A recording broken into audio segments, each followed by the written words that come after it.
Protests are growing and they are becoming more widespread. People in the rebel-held north of Syria want the Islamic State in Iraq and the Levant to leave their country. It is not just protests. Armed rebel factions have also turned their guns against this al-Qaeda-linked group and pushed them out of some villages. There have been fierce battles in parts of Aleppo and Idlib.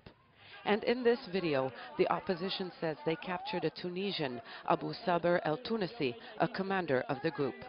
A newly formed Syrian rebel alliance went as far as declaring war on the Islamic State. It demanded that ISIL fighters either join the ranks of other rebel groups or hand over their weapons and leave Syria. The alliance accused ISIL of spreading strife and insecurity in liberated rebel areas, spilling the blood of fighters, and wrongly accusing them of heresy. The Islamic State equaled the Assad regime in their ruthlessness. That's why we decided to fight them. We won't stop until they're finished. The Islamic Front hasn't formally announced its stance on the clashes, but they have helped us in battles. FSA commanders say they are receiving help from the Islamic Front, the most powerful rebel alliance in the north. The front hasn't come out clearly to state its position, but it was one of its commanders who was tortured and killed by the Islamic State a few days ago that sparked the wave of protests.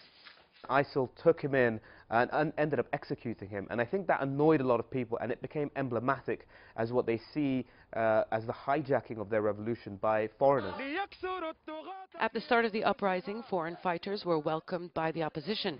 That changed a few months ago when the Islamic State began taking territory and imposing what some called brutal tactics against the population.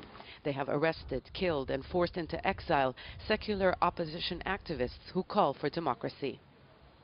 Rebels have turned their guns on each other in recent months, but this is the most serious violence between Syria's armed opposition and al-Qaeda.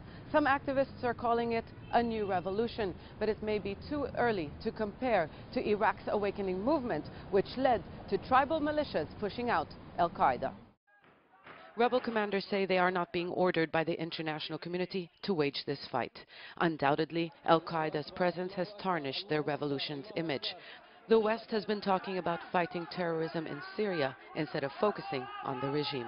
Zena Khudr, Al Jazeera, Beirut.